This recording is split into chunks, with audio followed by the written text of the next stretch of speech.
If you were kidnapped by terrorists and buried alive, what would you do? In this video, I'm going to break down the mistakes made and tell you what you should do in Buried. Paul wakes up in a coffin with his mouth gagged and his hands tied.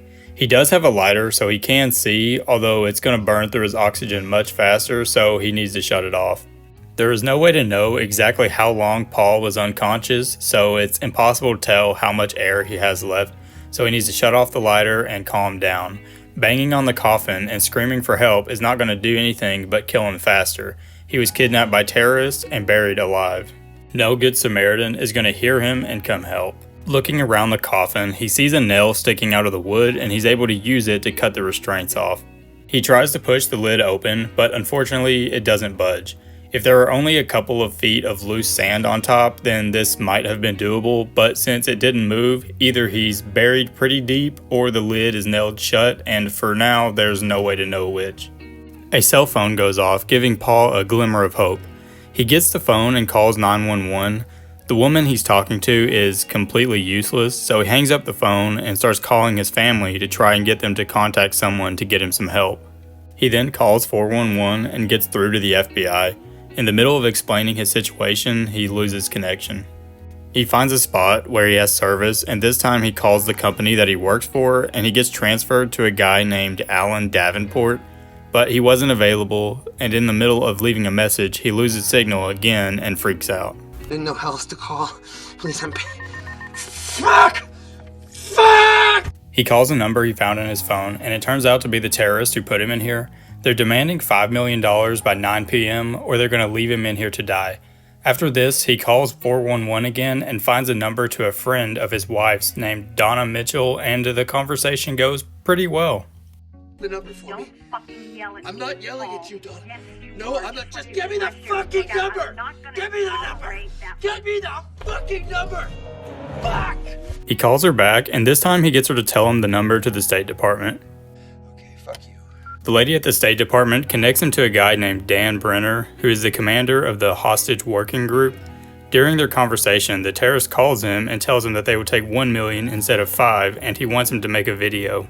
He finds a bag in the coffin with him, and inside it has a couple of glow sticks, a flashlight, a knife, and a ransom note. At least now he can stop using up all of his oxygen with that damn lighter. He calls Dan back, who tells him they're having trouble tracking his phone because it's through an Egyptian carrier or something. That doesn't really make sense to me, but whatever. Paul gives Dan the terrorist's number so that he can track it. He then tells Paul to call him back in about 10 minutes. The terrorist sends him a picture of a hostage with a gun pointed to her head and that he has 3 minutes to make a video or she dies. And I've been taken hostage somewhere in Iraq. I need $1 million by 9 o'clock tonight, Baghdad time, or I'll be left to die here in this coffin. After sending the video, he wakes up with a friendly visitor. This brings both good and bad news. The bad news is this is most likely a desert cobra. It's the only black snake that's found in Iraq, and it's very venomous. The good news is, if a snake found its way into his coffin, then he can't be buried more than a couple of feet down, maybe less, so digging his way out is possible. Luckily for him, he lights a fire and it scares off the snake without biting him, but I imagine a fire that size burned through a lot of his remaining oxygen. After this, the terrorists send him another video. I've got an answer. Looks like he should not have sent that video. He calls Dan back, and in the middle of their conversation, a bomb goes off in a nearby area, causing the lid of the coffin to crack and sand starts leaking in. He manages to stop it from leaking when he gets a call from a guy named Alan Davenport, who is the personal manager for the company that he works for. He is calling to inform him that he's been fired from the company and that his family will no longer receive any insurance money for his death. This should give him extra motivation to get out of here so that he can find this asshole and put him in a coffin of his own.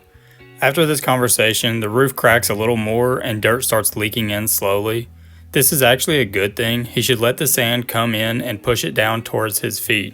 Instead, he pretty much just lets it pour on top of him while he makes a goodbye video for his family. I love you very much, Shane. After this, he shuts off the light and accepts his fate. Unfortunately for him, the bombs from earlier did not kill the terrorist, who calls him and tells him to send a video of him cutting his finger off or he will find his family and kill them. Obviously, he should not do this. It would make digging his way out of here that much harder, but out of fear for his family, he does end up cutting his finger off. As he is lying there with no hope left, he gets a call from Dan saying they captured an insurgent and he's going to lead them to his location. They're racing to dig him out before the sand fills his coffin. Hurry! Hurry! Stop your hands, please! Hurry! Oh God! What? Oh my God! What? I'm so sorry. What is? So sorry. What is? It's Mark White. Well, that's a pretty shitty way to go out. Let's rewind a bit and see if there's something he could have done different to make it out of here. Back when the bomb went off and cracked the lid open, that was his salvation. Mythbusters did an episode where they tested to see if someone could dig their way out of a coffin. It turns out cracking the lid open is the impossible part.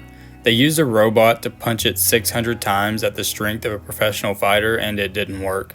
So them dropping the bombs and doing the job for him actually could have saved his life.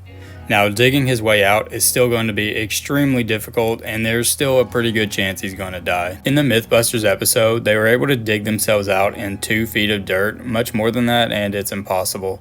I also want to mention that the hole they had was at the head of the coffin while he was sitting straight up, not lying down, and he was also wearing a respirator so that he could breathe, and he still had a really hard time doing this. But if Paul remains calm and follows these next steps, he might just be able to make it out alive. First, he needs to take his shirt off and wrap it around his face to keep the sand out of his eyes, nose, and mouth. Then he needs to push the sand down towards his feet as much as possible. Then, hopefully, he was able to get enough sand off the top of the coffin so that he can widen the hole just enough so that he can begin to dig himself out. If there were only a couple feet of sand on top of him, this is possible. I think there's a good chance that he's in a shallow grave because of the visitor that he had earlier. Snakes do bury themselves in to lie in wait for their prey, but they don't tend to go very deep, so he couldn't have been buried more than a couple of feet down. So at the end of the day, I do believe that if Paul remained calm and thought through his situation, he could have made it out alive. Let me know what you would have done down below, and if you enjoyed this video, why not watch another one of my videos? Give me that sweet watch time so I can get this channel monetized. And remember, never rely on the government.